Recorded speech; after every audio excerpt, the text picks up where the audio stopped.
जब मैंने ये सारे एग्जामिनेशन कर लिए, इस एग्जामिनेशन के बाद में मेरे पास में इन्वेस्टिगेशन का आता है कि मुझे क्या क्या इन्वेस्टिगेशन इसको लिखने होते हैं। तो बेसिक इन्वेस्टिगेशंस जो होते हैं उसके लिए हमने एक अलग से वीडियो बना रखा है, आप देख सकते हैं कब कब कैसे कैसे करवाना होता है।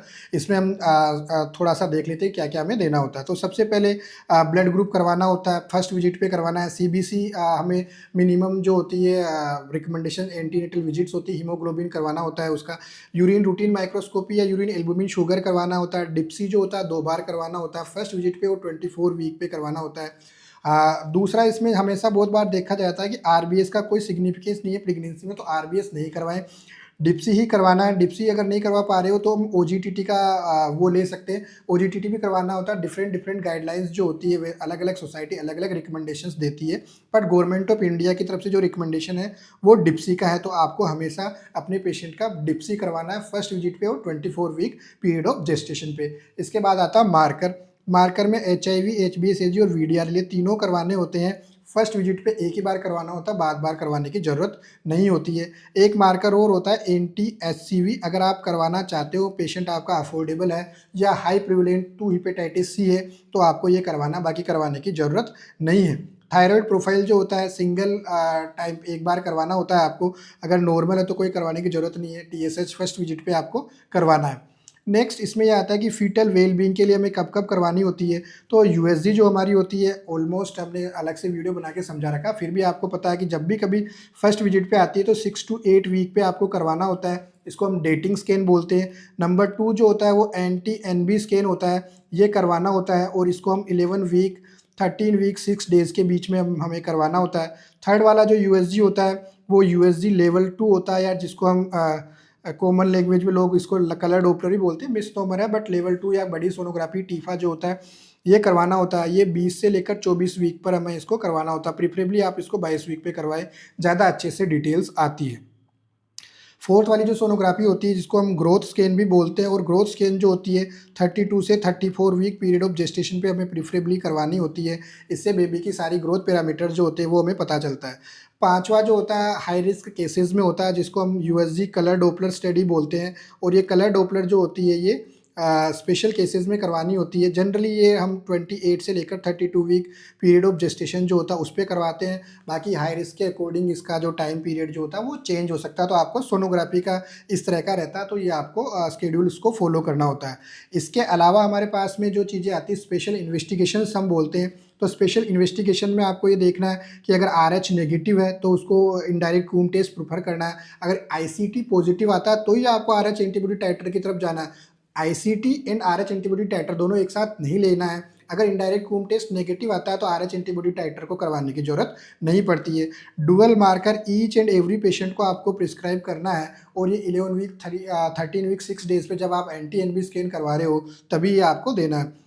क्वाड्रपल मार्कर सभी पेशेंट में करवाने की आपको ज़रूरत नहीं होती है। क्वाड्रपल मार्कर केवल उन्हीं पेशेंट में करवाएं जो फर्स्ट टाइम आपको 16-18 वीक के आसपास आते तो करवाना है। अगर किसी का डुअल मार्कर आपने करवा लिया है तो रिपीट क्वाड्रपल टेस्ट करवाने की आपको नीड नहीं होती है। ये हमारा वैक्सीनेशन का पॉइंट है। तो वैक्सीनेशन में जनरली जो हमारा आंगनबाड़ी वर्कर्स वगैरह करवा रहे हैं, TT अब रिप्लेस हो गया TD से, तो गवर्नमेंट ऑफ इंडिया में सप्लाई में आने लग गया है। तो दोनों की डोज बराबर होती है, 3rd और 4th मंथ पे या 4th और 5th मंथ पे लगा देते हैं इसको। 1 मंथ अपार्ट लगाते हैं, और TT या TD 0.5 ml IM state dose होती है 4 वीक अपार्ट्स के लिए हम देते हैं इसको। जब भी आपके पास में पेशेंट आती है तो आपको लिखना होता है कि जब इसका TT1 कब क्लियर हुआ है और TT2 कब दिया है। अभी हमारे पास में जो लेटेस्ट रिकमेंडेशन हम लोग जो यूज कर रहे हैं वो इंजेक्शन Tdap यूज कर रहे हैं। It is very good vaccination ये, क्योंकि टिटनेस, डिप्थीरिया और एसेलुलर पर्टूसिस तीनों से हमें प्रोटेक्शन देता है, और इसकी केवल सिंगल डोज ही लगानी होती है। वो 28 वीक से लेकर 35 वीक पीरियड ऑफ जेस्टेशन पे लगानी है। 0.5 ml इंट्रामस्कुलर स्टेट देना होता है। ये आपका नॉर्मल हो गया चीज़ें जो हमें पेशेंट्स में देखनी होती है। अभी जो है स्पेसिफिक टू द ऑब्स्टेट्रिक हमारे पास में 3 पॉइंट और आते हैं, उसके बिना हमारा डायग्नोसिस थोड़ा अधूरा रहता है। तो मैं आपको 3 पॉइंट से बता रहा हूँ। इसमें सबसे पहला पॉइंट्स आता है हमारा पर एब्डोमिनल एग्जामिनेशन। तो जो पर एब्डोमिनल एग्जामिनेशन होता है एंटीनेटल, जब भी हम पर एब्डोमिनल एग्जामिनेशन कर रहे होते हैं तो कुछ पॉइंट्स आपको देखने होते हैं। सबसे पहली चीज़ जो होती है आपको फंडल हाइट देखनी होती है। तो आपको ये लिखना है कि हमारा यूट्रस जो है यूट्रस कितना है, कि टैम साइज है 34 वीक है, 36 वीक है, 28 वीक है, तो हमें ये लिखना होता है। प्रिफरेबली मैं आपको एडवाइस करूँगा कि कभी भी एग्जैक्ट 34 वीक ना लिखें, एक रेंज लिखें, ज़्यादा बेटर होगा। 32 से 34 वीक, 28 से 30 वीक है। और इसको आपको ओड नंबर में नहीं लिखना है, इवन नंबर में ही लिखना है। उसके बाद में आपको लिखना है कि ये पेशेंट जो बेबी है वो लॉन्गिट्यूडनल लाई में, लाई का मतलब आपको समझ में आया होगा कि बेबी का एक्सिस, लॉन्ग एक्सिस और यूट्रस का जो लॉन्ग एक्सिस है अलाइनमेंट करें तो वो लॉन्गिट्यूडनल एक्सिस में होता है। अगर वो ओब्लीक में है तो हमें ओब्लीक लिखना है, या अगर वो ट्रांसवर्स में है तो हमें ट्रांसवर्स लिखना है। तीनों में से एक चीज़ आएगी, ये आपको लिखना है। उसके बाद में अगर वो लॉन्गिट्यूडनल है तो हमें पता है कि बेबी या तो किफेलिक प्रेजेंटेशन में होगा या ब्रीच प्रेजेंटेशन में होगा, तो हमें वो मेंशन करना होता है कि किफेलिक है या ब्रीच है। उसके बाद हमें ये देखना होता है कि ये बेबी की जो हार्ट रेट है उसकल्टेट करना है, फीटल हार्ट साउंड जो है वो प्रेजेंट है कि एब्सेंट है। अगर प्रेजेंट है तो कितनी आ रही है, 1 मिनट तक कंप्लीट सुनना है, 140 पर मिनट आ रही है, और रेगुलर आ रही है तो आपको रेगुलर लिखना, इरेगुलर है तो इरेगुलर लिखना। 5 सेकंड 10 सेकंड के लिए ना सुने, कंप्लीट 1 मिनट के लिए आपको फीटल हार्ट साउंड सुननी है। उसके बाद हमें दिखना है कि यूट्रस जब हम हाथ लगा रहे हैं तो यूट्रस जो है वो रिलैक्स है या एक्टिंग है या माइल्ड एक्टिंग है। अगर एक्टिंग है या माइल्ड एक्टिंग है तो कॉन्ट्रैक्शन हमें लिखना होता है कि इसके कॉन्ट्रैक्शन प्रेजेंट हैं और कितने कॉन्ट्रैक्शन आ रहे हैं, 2 कॉन्ट्रैक्शन या 3 कॉन्ट्रैक्शन, माइल्ड, मॉडरेट और गुड इंटेंसिटी के हैं, तो वो यहाँ पे लिखना है। जब आप उसको टच कर रहे हो, अगर आपको उस वक्त फीटल मूवमेंट परसीव होता है तो आपको लिखना है कि परसीविंग फीटल मूवमेंट, या आपको पूछ के भी लिख सकते हो कि पेशेंट परसीविंग फीटल मूवमेंट, आप ये लिख सकते हो। तो ये पर एब्डोमिनल एग्जामिनेशन करने की जो फाइंडिंग होती है, ये मैंने इसको बताया आपको कि ये फाइंडिंग किस प्रकार से लिखनी है। तो ये जैसे मैंने अगर इसका एक पेशेंट को एग्जामिन करता हूँ तो मैं किस प्रकार से मेरा ओपीडी स्लिप जो होती है उसमें मेरा फाइंडिंग रहती है। तो सबसे पहली फाइंडिंग जो होती है, मेरे को क्या लिखना है, मुझे लिखना है कि यूट्रस जो है इसका 28 वीक से 30 वीक का है, लॉन्गिट्यूडनल लाई में है और ये किफेलिक प्रेजेंटेशन में है। उसके बाद में मेरे पास में एफएचएस जो आ रही है वो प्रेजेंट है, 146 पर मिनट है और रेगुलर है, यूट्रस रिलैक्स है। तो ये मेरा कंप्लीट पर एब्डोमिनल एग्जामिनेशन हो गया। नाउ इसके बाद हमारे पास पर स्पेकुलम एग्जामिनेशन होता है। पर स्पेकुलम एग्जामिनेशन में सच आपको जाने की ज़रूरत नहीं है। अगर आप कर रहे हो तो आपको ओस का कंडीशन लिखना है कि ओस क्लोज्ड है या ओपन है। अगर ओपन है तो आपको एग्जैक्टली दिखता तो नहीं है, फिर दिख सकते हैं तो आप लिख सकते हो 1 सेंटीमीटर 2 सेंटीमीटर कितना का आपको लग रहा है। या आपको उसमें लिखनी है कि लीकिंग पर वेजाइनल है कि लीकिंग जो आ रही है ओस से आ रही है, कि कोई ब्लीडिंग है या कोई डिस्चार्ज है। अगर डिस्चार्ज है तो आपको उसका क्लियर है या वाइट है कलर लिखना है और उसकी कंसिस्टेंसी आपको मेंशन करनी होती है। या आप यहाँ पे वल्वो वेजिनाइटिस भी डायग्नोस कर सकते हो कि कोई किसी प्रकार का कैंडिडियासिस का, बैक्टीरियल वेजाइनोसिस का या ट्राइकोमोनास का इन्फेक्शन आपको लग रहा है, तो आप इसमें लिख सकते हो एज सच। बट अगर आप इसको स्किप भी करते हो तो आप यहाँ पे आपको अपनी जो ओपीडी है इसमें आपको लिखना ये है कि हमने पेशेंट को बोला था, आप बोलिए। बहुत बार कंफर्टेबल नहीं होता पेशेंट, अगर आप पेशेंट मना करता है तो आप लिखो पर स्पेकुलेशन पेशेंट रिफ्यूज्ड एग्जामिनेशन। तो आपको ये इसमें लिखना होता है कि पेशेंट ने रिफ्यूज़ कर दिया एग्जामिनेशन के लिए। नाउ अगर ये नेक्स्ट जो आती है वो हमारे पास में पर वेजाइनल एग्जामिनेशन आता है। एक बहुत इंपॉर्टेंट एग्जामिनेशन है। कुछ कुछ पॉइंट्स बताऊंगा, आपको उसको ध्यान रखना है और उसी के अकॉर्डिंग आपको आगे का पेशेंट को ट्रीट करना है। तो पर वेजाइनल एग्जामिनेशन में हम बिशप स्कोर जो होती है, मॉडिफाइड बिशप स्कोर, उसको देखते हैं और उसमें क्या क्या पॉइंट्स इंक्लूड करते हैं वो आपको देखना है। सबसे पहले जब भी आप पीवी एग्जामिनेशन कर रहे हो तो हम इसका डायलिटेशन लिखते हैं। तो इसमें ये लिखना है कि 1 to 2 सेंटीमीटर है। उसके बाद हमें देखना है कि जो सर्विक्स है हमारा वो किस प्रकार का नज़र आ रहा है, उसकी कंसिस्टेंसी क्या है, सॉफ्ट है, फर्म है या वो हार्ड है। तो इसकी कंसिस्टेंसी सॉफ्ट, मीडियम और फर्म कंसिस्टेंसी मुझे लिखनी होती है। देन उसके बाद में उसकी पोजीशन लिखनी होती है कि जो मेरा सर्विक्स है वो इंटीरियर है, सेंटर है या उसका पोस्टीरियर है। तो सॉफ्ट है कि सेंट्रल है, ये मैंने लिख दिया है इसके बाद में। देन जब मैं इसको देख रहा हूँ तो हमें ये देखना है कि नेक्स्ट है इसका मेम्ब्रेन जो होता है वो प्रेजेंट है कि एब्सेंट है। मेम्ब्रेन प्रेजेंट है, अगर मेम्ब्रेन प्रेजेंट है तो मुझे ये आगे लिखना होता है कि इसका बेग ऑफ मेम्ब्रेन बल्ज कर रहा है पेज है, बेग ऑफ मेम्ब्रेन है कि नहीं है। मेम्ब्रेन प्रेजेंट है, अगर ये बेग ऑफ मेम्ब्रेन है तो मुझे ये लिखना है कि ये लूज है कि टेंस है। ठीक है, तो bag of membrane tense, bag of membrane present है, loose bag of membrane present है। अब जब आपने बेग और लूज इसके बारे में बता दिया तो उसी वक्त आप जब सर्विक्स को कर रहे होते हो तो इफेसमेंट आपको लिखना होता है। असेस कर रहे हैं तो इफेसमेंट, पहले जो बिशप स्कोर आता था उसमें इफेसमेंट लिखते हैं, लेकिन आजकल मॉडिफाइड बिशप स्कोर आता है, उसमें हमें क्या लिखना होता है, सर्वाइकल लेंथ लिखनी होती है। तो सर्वाइकल लेंथ जो होती है जनरली 4 सेंटीमीटर होती है। अगर ये 2 सेंटीमीटर मिलती है तो इसका मतलब ये 50% इफेस्ड हो चुका है, और अगर ये 3 सेंटीमीटर है तो 75% इफेस्ड है ये, और सॉरी 25% इफेस्ड है, और अगर ये 1 सेंटीमीटर है तो ये 75% इफेस्ड हो गया है आपका। तो इफेसमेंट या सर्वाइकल लेंथ दोनों में से जो भी आपको आप कंफर्टेबल है उसके साथ आप इसमें मेंशन कर सकते हैं। जब ये हमारे पास इफेसमेंट और ये मेम्ब्रेन का आ गया तो मुझे ये देखना है कि स्टेशन उसका, स्टेशन में मुझे ये देखना है कि उसका स्टेशन कहाँ पर आया। जीरो स्टेशन जो हम बोलते हैं, इस्चियल स्पाइन का जो लेवल होता है उसके ऊपर हम माइनस में स्टेशन जाते हैं, जीरो स्टेशन पे हम इस्चियल स्पाइन पर जीरो बोलते हैं और उसके ऊपर प्लस करते हैं। सपोज करो मेरा जो हेड है उसका 3 centimetre above the ischial spine है तो मेरा स्टेशन होगा -3 स्टेशन, ओके। और अगर 2 centimetre above the ischial spine है तो -2, अगर ये मेरा 1 centimetre below the ischial spine है तो +1 जो है स्टेशन आ जाएगा। उसके बाद में हम जो लिखते हैं वो होती है कि हमारी पेल्विस की एडिक्वेसी हमें देखनी होती है कि पेल्विस एडिक्वेट है या इनएडिक्वेट है। इसके अलग अलग स्टेप्स होते हैं, आप वो लिख सकते हैं। कौन कौन से होते हैं उसके लिए हम अलग से आपको एक वीडियो या कुछ जूम सेशन ले लेंगे। अभी के लिए आपको इतना लिखना है कि हमारा जो पीवी फाइंडिंग है वो क्या क्या आ सकती है, उसी के अकॉर्डिंग हमें आगे डिसाइड करना होता है कि पेशेंट को एडमिट करना है, एडमिट करके उसको ऑगमेंट करना है या इंडक्शन करना है, किससे करना है वो डिपेंड करता है इस पर। आपकी पीवी फाइंडिंग आपको ये पता होना चाहिए। तो पीवी फाइंडिंग में सबसे पहले हमारे पास में डायलिटेशन आ जाएगा, फिर इफेसमेंट आ जाएगा, या आप सर्वाइकल लेंथ जो लिख सकते हैं वो लिख दिया। उसके बाद में हमारा कंसिस्टेंसी आ जाएगी, उसके बाद में हमारी पोजीशन आ जाएगी, देन हमारा मेम्ब्रेन प्लस आ जाएगा। मेम्ब्रेन एब्सेंट, अब प्लस बता दें, मेम्ब्रेन एब्सेंट, अगर मेम्ब्रेन एब्सेंट है तो आपको ये बताना होगा कि लीकिंग पीवी अभी प्रेजेंट है कि एब्सेंट है। अगर लीकिंग पीवी प्रेजेंट है तो आपको ये बताना होगा कि ये लाइकर जो होता है वो क्लियर है कि ब्लड स्टेन्ड है या फिर मिकोनियम स्टेन्ड है। तो ये आपको अपनी फाइंडिंग में लिखनी होती है। जब आपकी मेम्ब्रेन एब्सेंट या प्लस में आपने लिख दिया है तो अभी नेक्स्ट आपका पास में आता है कि वर्टेक्स जो है वो -3 स्टेशन पे प्लस पे है या पेल्विस एडिक्वेट है। तो इस तरह आपकी पीवी फाइंडिंग हो जाएगी। नाउ जब इतना सारा कुछ हमने पेशेंट को देख लिया, now this is the final part कि हमारा डायग्नोसिस जो है वो डायग्नोसिस क्या बनेगा।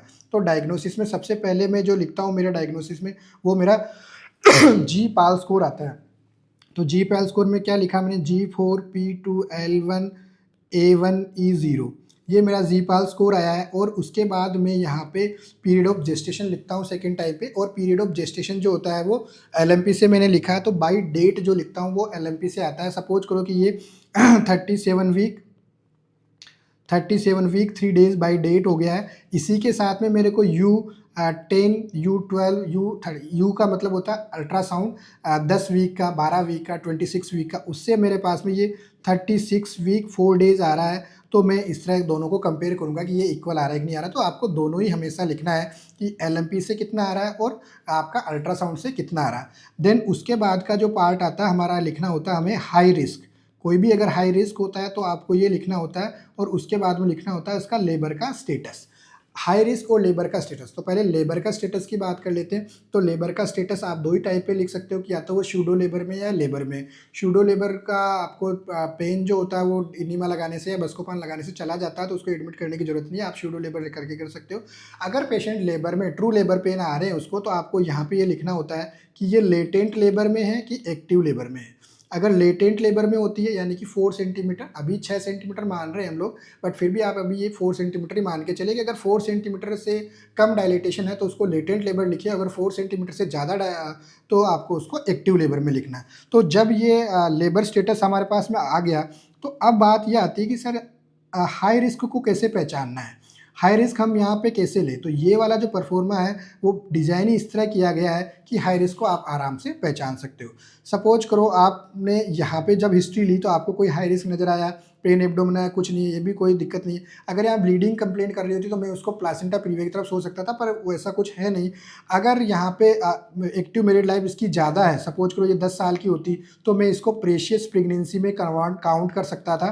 तो एक तो हमारे पास में ये आ गया कि यार इसकी प्रेगनेंसी जो है प्रेशियस हो सकती है। नंबर 2, यहाँ पे जो जीपीएल स्कोर में जो होता है, ये आपको यहाँ 3-4 चीज़ें हम देख सकते हैं। पहली चीज़ तो ये जो पहले प्रेगनेंसी हुई है वो प्रीवियस सिजेरियन तो नहीं है। सिजेरियन जब भी होता है तो आपको यहाँ पे मेंशन करना होता है कि ये प्रीवियस सिजेरियन है, प्रीवियस 2 सिजेरियन है, तो वो हमारा एक हाई रिस्क आ जाता है। ओके, या फिर अपने को ये देखना होता है कि यहाँ पे जब हम हिस्ट्री ले रहे होते हैं, अबॉर्शन अगर 2 या 2 से ज़्यादा अबॉर्शन हो रखे हैं, तो मैं इसको आरपीएल में काउंट करूँगा कि ये आरपीएल लिख दूँगा, रिकरेंट प्रेगनेंसी लॉसेस है। अगर मेरे पास में यहाँ पे लाइव इश्यू कोई है ही नहीं, तो मैं इसको थर्ड जो हमारे पास में क्या आ सकता है, bed OH, bed obstetric history, तो मेरे को यहाँ पे बेड ओएच या आरपीएल ये लिखना है मुझे, तो आपको इससे समझ में आ जाएगा हिस्ट्री से कि यार मुझे हाई रिस्क का कैसे कैसे करना है। नेक्स्ट जो मेंस्ट्रुअल हिस्ट्री में एज सच कुछ दिक्कत नहीं आती है।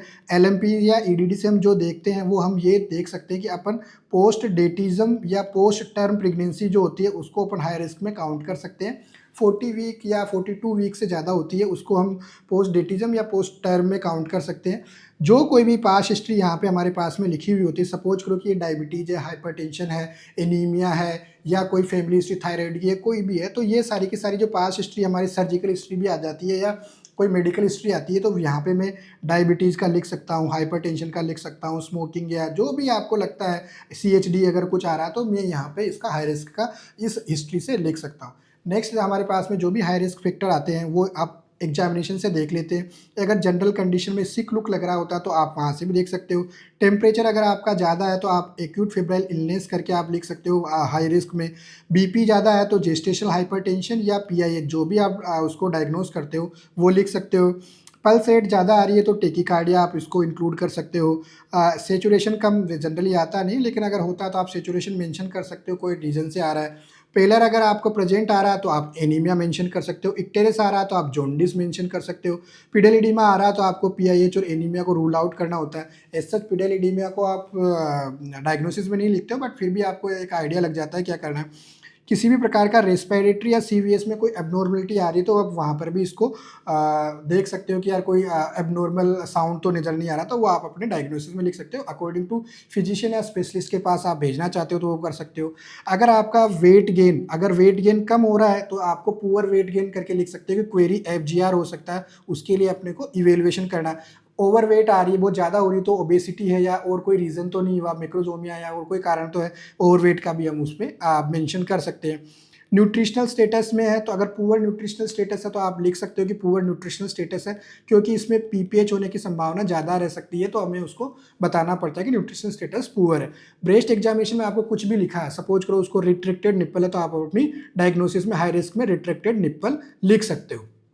इसके बाद हमारे पास में यहाँ से आता है इन्वेस्टिगेशन से कोई हाई रिस्क फैक्टर अपन क्या क्लिक कर सकते हैं। तो सबसे पहला जो इन्वेस्टिगेशन हमारे पास में आया वो आ गया ब्लड ग्रुप। ब्लड ग्रुप में आपके पास में RH नेगेटिव है, अगर सपोज को A नेगेटिव आया तो मुझे यहाँ से क्या क्लिक करना है कि ये RH नेगेटिव प्रेगनेंसी है, तो मुझे यहाँ RH नेगेटिव लिखना है। CBC में मेनली 2 चीज़ें आप देख सकते हो। पहला HB देखोगे तो आपको एनीमिया पकड़ में आएगा, अगर एनीमिया है तो आपको मॉडरेट, सीवियर या माइल्ड जो एनीमिया उसकी आपको कैटेगराइजेशन करके लिखना है। या अगर आप प्लेटलेट्स देख रहे हो तो जेस्टेशनल थ्रोम्बोसाइटोपिनिया या और कोई रीज़न है तो आप थ्रोम्बोसाइटोपिनिया आप मेंशन कर सकते हो। यूरिन रूटीन से आपको एल्बुमिन यूरिया जो होता है उसको कर सकते हो, या एसिम्प्टोमेटिक बैक्टीरियूरिया जो होता है आप इसको डायग्नोस कर सकते हो। डिप्सी अगर आपने करवाया तो GDM जो होता है या प्री एग्जिस्टिंग डायबिटीज़ मेलाइटस होता है उसको आप हाई रिस्क में मिल सकता है। तीनों में से कोई भी अगर आपका वायरल मार्कर पॉजिटिव आता है तो आप ये हाई रिस्क होता है और आपको वहाँ पे उसको लिखना है। TSH अगर आपका हाइपोथायराइडिज्म है या हाइपरथायराइडिज्म है तो आप इससे भी इसको मेंशन कर सकते हो। फीटल वेलबिंग, जब कभी भी हम सोनोग्राफी देख रहे हैं तो सोनोग्राफी में सबसे पहली चीज़ अगर आपका सिंगल की जगह अगर वो ट्विन आ जाती है तो ये भी एक हाई रिस्क फैक्टर है कि वो DCDA ट्विन है कि MCDA ट्विन है, तो आपको ये लिखना है कि ये DCDA ट्विन है और MCDA ट्विन है। अगर किफेली के बजाय अगर वो ब्रीच लिखा हुआ आता है, ओब्लिक लिखा हुआ आता है या ट्रांसवर्स लाई लिखा हुआ आता है तो ये भी आपके लिए हाई रिस्क फैक्टर है। अगर नेक्स्ट उसके बाद में प्लासेंटा की पोजीशन लोअर सेगमेंट में है या प्लासेंटा प्रीवी आ जाता है तो वो भी आपके लिए हाई रिस्क फैक्टर है। AFI अगर आप उसमें से देख रहे हैं तो ओलाइगोहाइड्रेमनियोज या पॉलीहाइड्रेमनियोज है, वहाँ से आप पिक कर सकते हो कि इसकी ओलिगोहाइड्रेमनियोज है, वो भी आपका हाई रिस्क में आ जाता है। बेबी का वेट देखते हो, अगर बहुत ही पुअर वेट है तो FGR की तरफ जा सकते हो, या आपको ऐसा लगता है कि बहुत ज़्यादा वेट है तो बेबी को आपको मैक्रोजोमिया बेबी या जो भी आपको लगता है कि ओवरवेट बेबी है तो आप वहाँ पे भी आपको एक हाई रिस्क फैक्टर मिल जाता है। तो मोटा मोटा ये आ गया आपके पास में, आप सोनोग्राफी से आप क्या क्या हाई रिस्क ले सकते हो। बाकी नेक्स्ट अपर एब्डोमिनल एग्जामिनेशन से भी देख सकते हो। अगेन वही वाली बात है कि आपने कौन सा लाइव में देखा उसको, ब्रीच है, किफेलिक है, लॉन्गिट्यूडनल है, आपको फीटल इरेगुलर एफएचएस आ रही है, तो वहाँ से भी आप देख सकते हो। पर वेजाइनल एग्जामिनेशन जो होता है, इससे आप एक्टिव लेबर या जो प्रोलॉन्ग लेबर होता है या लेटेंट लेबर होता है, उससे आप इसको डायग्नोस करके अपने डायग्नोसिस में लिख सकते हो। तो अभी इस क्लास से हमें एक आइडिया लगा कि आपका जो भी डायग्नोसिस होता है, उस डायग्नोसिस के अकॉर्डिंग ही आपको एक्ट करना होता है और उसी अकॉर्डिंग आपको ये देखना होता है कि मेरी जो ये पेशेंट है उसको मेरे पास ट्रीटमेंट करना है, स्पेशलिस्ट की ज़रूरत है, रेफरल की ज़रूरत है या कोई इंटरवेंशन की ज़रूरत है।